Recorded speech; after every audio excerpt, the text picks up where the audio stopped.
আবার তোমাদের মাঝে চলে এসেছি। নিশ্চয়ই সকলেই ভালো আছো, সুস্থ আছো। আজকে আমি নিরামিষ করে, পুরো নিরামিষেই আজকে দই পনির কাবাব করে দেখাবো। তার জন্য আমার লাগছে পনির গ্রেট করে রেখেছি 200 গ্রাম পনির নিয়ে, আর টক দই ন্যাকড়ায় বেঁধে ঝরিয়ে একদম শুকনো করে টক দই নিয়েছি।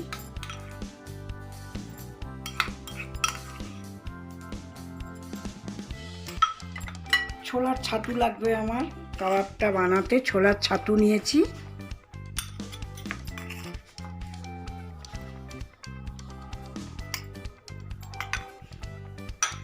ধনেপাতা নিয়েছি,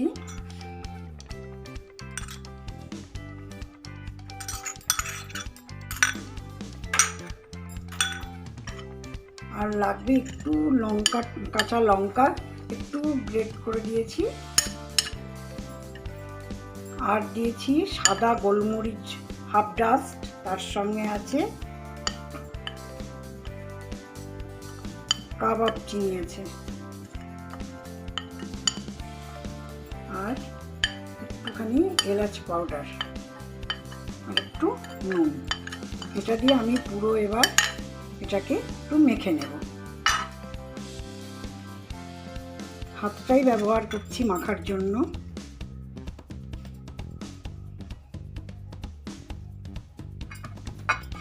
আমার মাখা হয়ে এসেছে।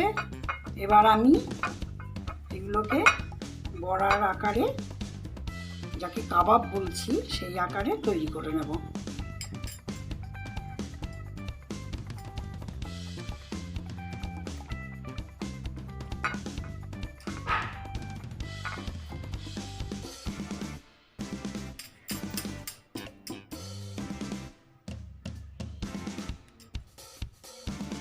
আমার কাবাব বানানো তৈরি হয়ে গিয়েছে। এবার আমি একটু সাদা তেল আর একটু ঘি দিয়ে ননস্টিকে আস্তে আস্তে করে দেবো। খুব বেশি ঘি তেল লাগবে না, আস্তে আস্তে অল্প করে করে বারবার দিতে হবে।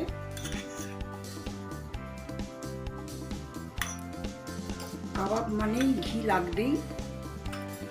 এটা বাচ্চা থেকে বয়স্ক সকলেই খেতে পারবে। পুরো নিরামিষ, কোনো বেশি মশলা টশলা কোনো কিচ্ছু নেই।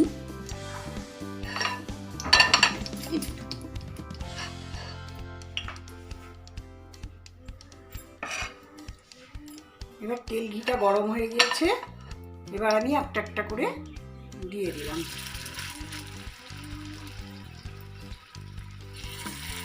এটা পুরো স্টিম কমিয়ে আস্তে আস্তে করতে হবে।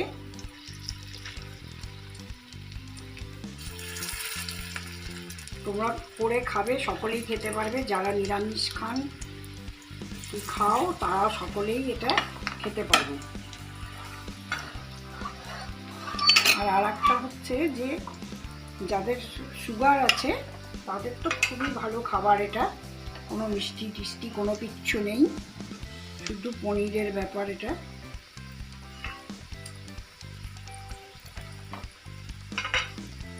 তোমরা করে খেয়ে দেখো কেমন লাগছে। আবার প্রত্যেক দিনের মতো বলি, লাইক করো, কমেন্ট করো।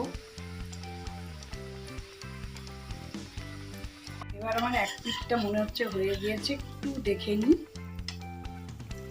হ্যাঁ, হয়ে গিয়েছে। স্টিমটা কমিয়ে দিয়ে আস্তে আস্তে করতে হবে, তো তার জন্য একটু সময় লাগবে। ঠিক কাবাব কালারই চলে এসেছে, এখন ব্রাউন ব্রাউন কালার আসবে।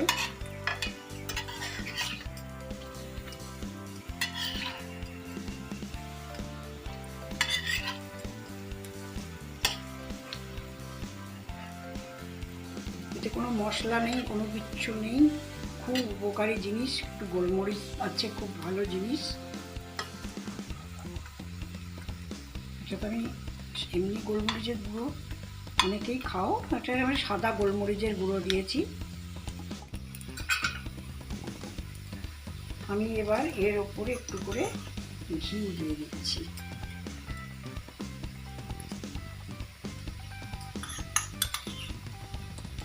একটু ঘি দেওয়ার, অল্প অল্প করে আমি একটু ঘি দিলাম। কারণ খুব কম তেলে আস্তে আস্তে করে ভাজা হচ্ছে, তো স্টিমটা কমানো রয়েছে। ঘিটা দিলে কাবাবের ব্রাউন কালারটা আসবে।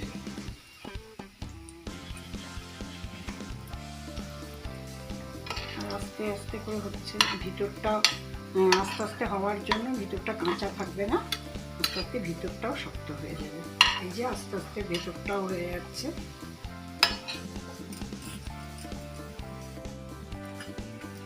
এবার একটু উল্টে উল্টে দেখি, অল্প অল্প আস্তে আস্তে, একদম লো ফ্লেমে হচ্ছে, তো লো ফ্লেমেই করতে হবে, তার জন্য একটু সময় লাগছে। হয়ে এসেছে। ভেতরটা কাঁচা থাকলে টেস্টি হবে না, একদম কাবাবের কালারই চলে এসেছে।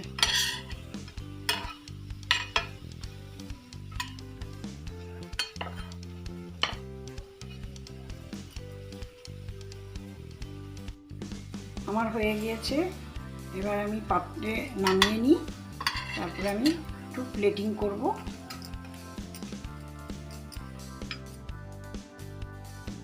আমি প্লেটে তুলে ফেলেছি।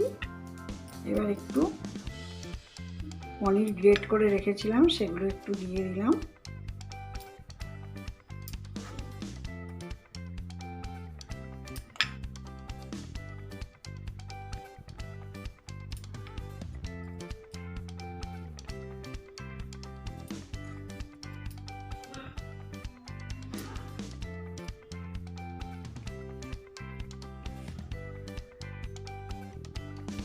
আমার রেডি, তোমরা অবশ্যই করে খেয়ে দেখবে।